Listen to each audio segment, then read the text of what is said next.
कोई आगे रवाना है कोई पीछे रवाना তোমার আগে ওই বাড়িতে বাস করি তো অনেকজন দুদিন পরে চলে যাবে দখল করবে আরেকজন ঠিক কিনা আরে ঠিক কিনা এই দুনিয়াটা তো তোকের জায়গা না এই দুনিয়ার জমিন থেকে চলে যাইবা তুমি কি নিয়ে যাইবা তোমার ছেলে মেয়ে আত্মীয় স্বজন তোমার জন্য কান্দবে কান্দবে এত সুন্দর বিবির জন্য আরামের ঘুম হারাম করে এত কিছু করো তোমার ইন্তিকালের পরে বাড়িঘর মানুষ জমাইয়া কতক্ষণে তোমাকে গোসল করাবে কাপন দাপন করবে কবরে নেওয়া শুয়াইবে আমি এই সমস্ত দাম দায় থাক কি বলে কারণ আসিনি বলে থাক তো আমার স্বামী যখন আচ্ছা ও প্রাণের ভাই এই যে মনে করে আপনি যে দুনিয়াটার থেকে চলে গেলেন আপনি যে মরলেন আপনি মারা যাওয়ার পরে আপনার এত আদরের বিবি আপনার সাথে রাখবনি কতক্ষণ কি করব তাড়াতাড়ি করে বের করো এই যে আপনি চলে গেলেন কি নিয়ে গেলেন আপনার সাথে আপনি কি নিয়ে গেলেন জবাব দেন এত কিছু না জুড়াইলেন এখন আপনি যাওয়ার সময় কি হিরো হয়ে যাইবেন না জিরো এই জিরো হয়ে যাওয়ার আগে কিছু রাইখা যাওয়ার দরকার আসেনি এই যে রাইখা যাবেন এইটার না যেই জায়গাটার জন্য রাখবেন এই জায়গাটার নাম হচ্ছে শাফাআতে কুবরা শাফাআতে কুবরা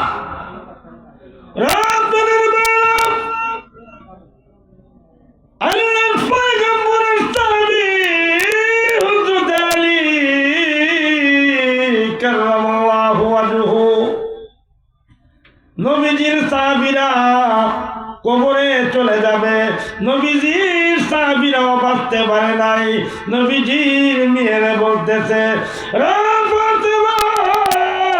আরবের তো বড় বড় ধনী ব্যক্তিদের পক্ষ থেকে তোমার বিবাহের প্রস্তাব আসছে এরপরও তোমাকে বিবাহ দেয় নাই আমি আলী খাবার দাবার দিতে পারি না বরণ পোষণ দিতে পারি না তারপরেও তুমি ফাতেমারে আমার কাছে বিবাহ দিয়েছে ফাতেমা বলে স্বামী আপনার তো একজন স্বামীর খেদমত করতে পেরেছি আমি আমার জীবনটাকে ধন্য মনে করেছি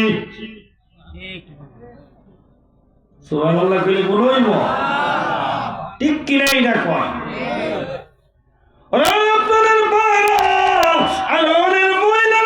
স্বামীর খেদমত করলে আগে যদি বেহা ওই লুলা লেঙ্গা এই সমস্ত লোকদেরকে কাছে যখন বিয়া বসে কিছুদিন পরে যখন বাড়িঘর চিনে রাস্তাঘাট চিনে যখন পথটা চিন্না সারে এরপরে তোমার মতো জামাইরা দরকার না আমি রাস্তা চিনে ফেলছি ঠিক কিনা আরে ঢাকা শহরে দেখা দেই আসেনি স্বামী ফালাই গিয়া ঢুকে থাকে কি করে গিয়া ঢুকে সোয়েটার ফ্যাক্টরি গার্মেন্টসে কারণ এখন তার টাকার দরকার জামাইয়ের দরকার নাই জামাই টাকা হইলে জামাই বহুত মিলে কি বলেন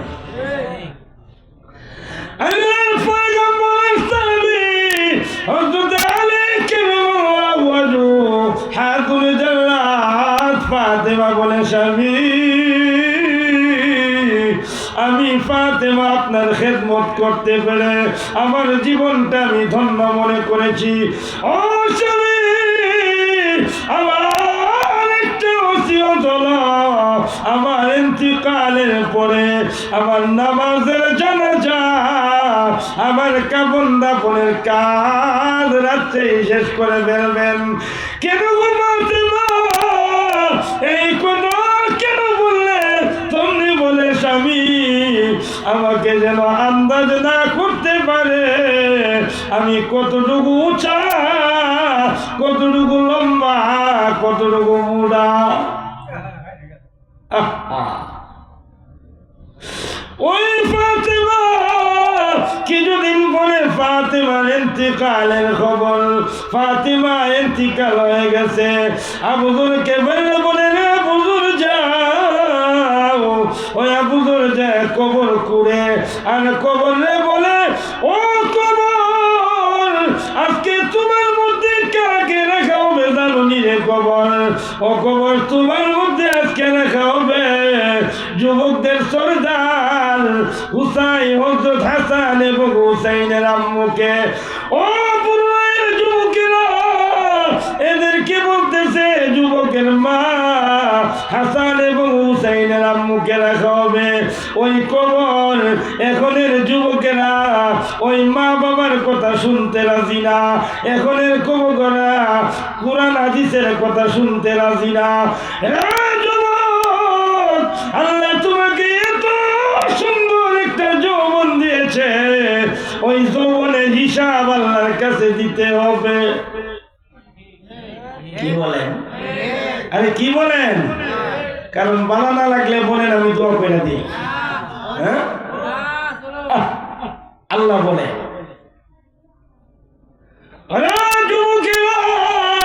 তোমার মতো একজন যুবক তো ওই মাদ্রাসার মুহতামিম হাফেজ মাওলানা নাজমুল ছিল।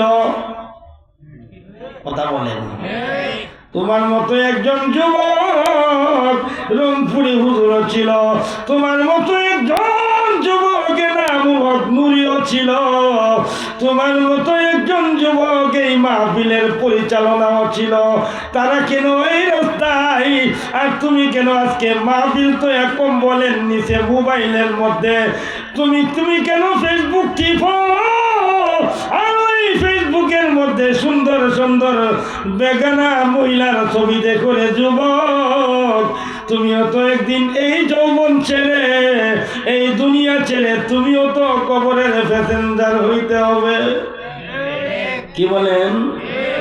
এই জন্য আমি বলে থাকি কবর যেদিনে ডাকবে জীবন সন্ধ্যা বেলা, কবর যেদিনে ডাকবে জীবন সন্ধ্যা বেলা, মাগরিবেতে ডুবে যাবে গো, মাগরিবেতে ডুবে যাবে গো এই জীবনের খেলা, এই জীবনের লীলা, মাগরিবেতে। কি বলেন? কষ্ট লাগে?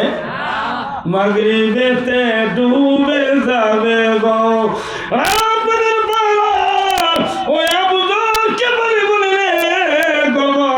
তোমার মধ্যে রাখা হবে আসাদুল্লাহিল গরিব, হযরত আলীর ইচ্ছিকে রাখা হবে, তোমার মধ্যে রাখা হবে জান্নাতের সকল মহিলাদের সরদার হাতুরে জান্নাত, যেই মহিলা দুনিয়ার জমিন থেকে জান্নাতের সার্টিফিকেট পেয়েছে, ওই মহিলা হাতুরে জান্নাত ফাতেমাকে রাখা হবে।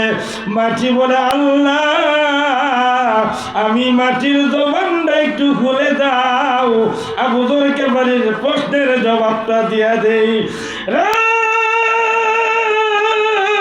আবু যর, ও বুড়ের বাইরা, আল্লাহ ইচ্ছা করলে মাটির জবান খোলার ক্ষমতা আছে। কি বলেন? আছে না? আল্লাহ ইচ্ছা করলে পারেনি? ওই মাটির জবান খুইলা দিছে। ওই মাটি বলতেছে তুমি কার সঙ্গে কথা বলছো আন্দাজ করতে পারো কিনা রে আবু যর? ও আবু যর, আমি মাটি কবরের আযাবের পরে দুনিয়ার জমিন থেকে ঈমান এবং আমল যারা নিয়ে আসবে, ও ওই তোমার যে আল্লাহ মাল দিয়েছে, তোমার যে আল্লাহ ধন দিয়েছে, সম্পদ দিয়েছে, তোমার আল্লাহ ছেলে দিয়েছে, মেয়ে দিয়েছে, এই জন্য আল্লাহ তাআলা আল্লাহ রাসূল বলেন তাআলা